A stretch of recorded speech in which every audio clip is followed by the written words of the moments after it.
नमस्कार दोस्तों, स्वागत है आपका SRJ एजुकेशनल पॉइंट चैनल पे।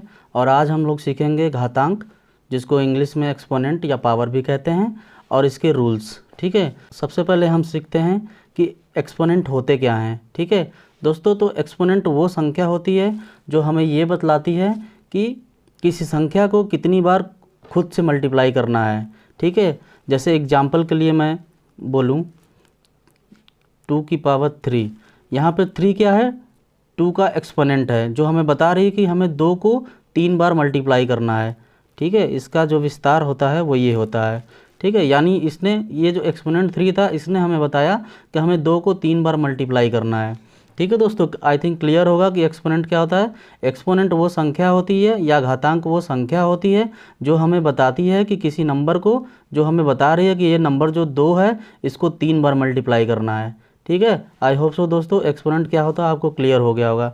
चलिए अब इसके रूल्स सीखते हैं। मेनली इसके 6 रूल्स होते हैं, 1 बाय 1 हम सारे रूल सीखेंगे। ठीक है, तो इसका जो सबसे पहला रूल होता है, किसी भी संख्या का अगर पावर या एक्सपोनेंट 0 है तो उसकी वैल्यू हमेशा ही 1 होती है। जैसे हम एग्जांपल लें, संख्या 8 है और उसका पावर 0 कर दें और हम पूछें इसकी वैल्यू क्या होगी, तो इसकी वैल्यू हमेशा ही 1 होगी।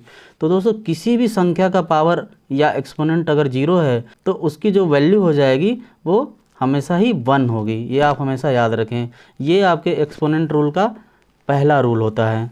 ठीक है, चलिए अब इसका दूसरा रूल सीख लेते हैं। तो दूसरा रूल होता है, दूसरा रूल हमें कहता है कि अगर किसी संख्या का एक्सपोनेंट नेगेटिव है, ठीक है, जैसे a की पावर -m है, और तो इसकी वैल्यू क्या हो जाएगी, इसकी जो वैल्यू होगी 1/a की पावर m। ठीक है, कि जैसे ये संख्या a थी, इस पे पावर m नेगेटिव में है, तो ये क्या हो जाएगा 1/a की पॉजिटिव पावर। ठीक है, तो ये हो गई a की पावर -m या a का exponent -m is equal to हो जाएगा 1/a की पावर m।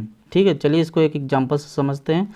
अब अगर 3 की पावर -3 लिखा हुआ है तो इसकी वैल्यू क्या हो जाएगी दोस्तों, 1/3 की पावर 3। ठीक है, इसको और आगे सॉल्व करना है तो आप इसको सॉल्व कर लीजिए। ये हमें जो इसका एक्सपोनेंट 3 है, ये हमें बता रहा है कि 3 को हमें 3 बार मल्टीप्लाई करना है, तो इसको मल्टीप्लाई कर लीजिए। ठीक है, इसको सॉल्व करेंगे तो ये हो जाएगा 1/27। ठीक है, ये हो गया आपका दूसरा रूल। तीसरा रूल क्या कहता है, तीसरा रूल ये है कि अगर a की पावर m है और मल्टीप्लिकेशन है और a की पावर n है। ठीक है, यहाँ पे देखिए एक्सपोनेंट m है, उसका आधार a है, और यहाँ पे एक्सपोनेंट n है, उसका आधार a है। दोनों में आधार सेम है, तो इसकी वैल्यू क्या हो जाएगी, जो आधार होता है उसके ऊपर जो एक्सपोनेंट होता है वो दोनों का सम हो जाता है। ठीक है, तो चलिए इसको एक एग्जांपल से समझते हैं कि अगर मैं बोलूं कि 2 की पावर 3 है मल्टीप्लिकेशन 2 की पावर 4 है, इसकी वैल्यू हो जाएगी 2 की पावर 3 + 4 इज इक्वल टू 2 की पावर 7। ठीक है, क्लियर है दोस्तों। जब भी आधार सेम होगा तो उसकी जो वैल्यू होगी क्या होगी, आधार पे जो एक्सपोनेंट का सम हो जाएगा। ठीक है, चलिए चौथा रूल सीख लेते हैं। चौथा रूल ये कहता है कि अगर a की पावर m है और मल्टीप्लिकेशन की जगह भागे का साइन है और देन a की पावर n है। ठीक है, यहाँ पे जो एक्सपोनेंट m है उसका आधार a है, यहाँ पे जो एक्सपोनेंट n है उसका आधार a है। दोनों एक्सपोनेंटों में जो आधार है वो सेम है। ठीक है, इसकी वैल्यू हो जाएगी, आधार सेम है तो आधार सेम लिख लेंगे, और जो एक्सपोनेंट है वो माइनस में हो जाता है। ठीक है, तो यहाँ पे देखिए a की पावर m भागे a की पावर n था, तो यहाँ इसकी वैल्यू हो गई a की पावर m - n। चलिए इसको एक एग्जांपल से समझ लेते हैं कि 2 की पावर 5 भागे 2 की पावर 3, इसकी वैल्यू क्या हो जाएगी 2, एंड देन पावर में 5 - 3 इज इक्वल टू 2 की पावर 2। आप इसको और आगे सॉल्व कर सकते हैं 4।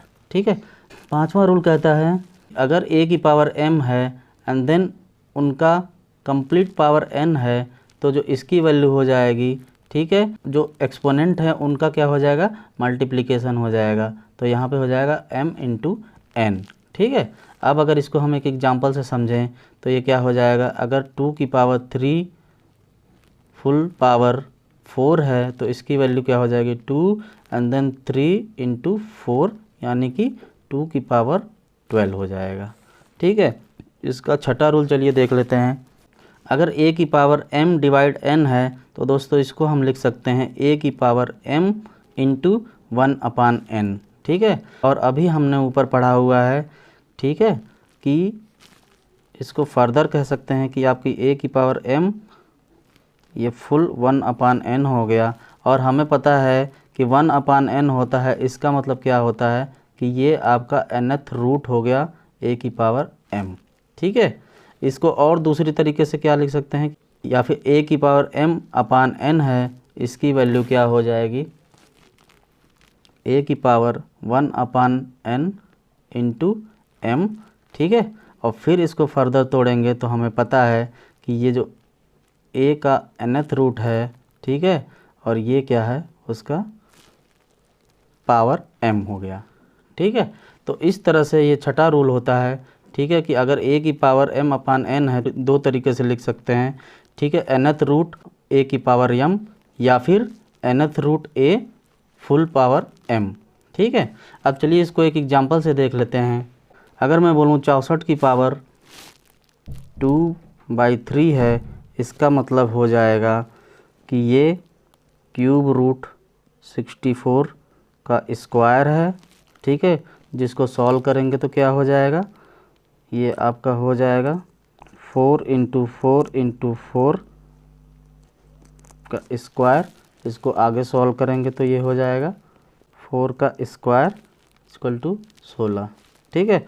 या फिर इसको दूसरे तरीके से लिख सकते हैं 64 की पावर 2/3 का जो मतलब होता है वो ये होता है स्क्वायर 64 का स्क्वायर क्यूब रूट, ठीक है। इसको आगे तोड़ेंगे क्यूब रूट, ये आपका हो जाएगा 64 इंटू 64, या फिर आगे सॉल्व करेंगे क्यूब रूट तो ये हो जाएगा आपका 4 गुणे 16 इंटू 16 गुणे 4, ठीक है।